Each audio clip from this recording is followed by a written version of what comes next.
নমস্কার, আমি সৌভাগ্য সিএনজি সেন্টার থেকে বলছি। এই গাড়িটি টাটা পাঞ্চ 2023 মডেল। আমাদের অফিস শিলিগুড়ি আশীর্বাদ মোড় নিয়ার রেজিস্ট্রি অফিস। এখান থেকে সিএনজিতে এই গাড়িটি কনভার্ট হয়। তারপর এই গাড়িটি নিয়ে আমরা পাংখাবাড়ি রোড হয়ে পাহাড়ের দিকে গিয়েছি।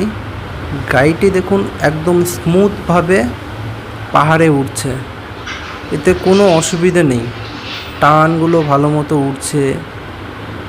আর এর মধ্যে আমরা লোভ্যাটো সিএনজির কাজ করেছি, যেটি ওয়ার্ল্ডের নাম্বার 1 সিএনজি কিট, এবং আমরা কোয়ালিটির উপরে কাজ করি। দেখুন গাড়িটি টান দিয়ে উঠছে, কোনো অসুবিধা হচ্ছে না, এবং মাইলেজটাও পাহাড়ের দিকে ভালোই দিচ্ছে। এমনি নর্মালি আপনি যদি চালান সেটা 25 পার কেজি করে দিচ্ছে, 25 কিলোমিটার পার কেজি। তো পাহাড়ে সেটাই আপনার মাইলেজ 16-17 করে দিচ্ছে। এই গাড়িটি টেস্ট ড্রাইভ করা হয়েছে পাহাড়ে নিয়ে যেয়ে, এবং টার্নিংগুলো আছে যে খাড়া জায়গাগুলো উঁচু একদম ঘুরে যাচ্ছে, কোনো অসুবিধা হচ্ছে না। এমনি নর্মালি পেট্রোলে যেভাবে ওঠে সেভাবেই উঠে যাচ্ছে সিএনজিতে। দেখুন টার্নগুলো উঠে যাচ্ছে, কোনো অসুবিধা হচ্ছে না। আসুন আমাদের অফিস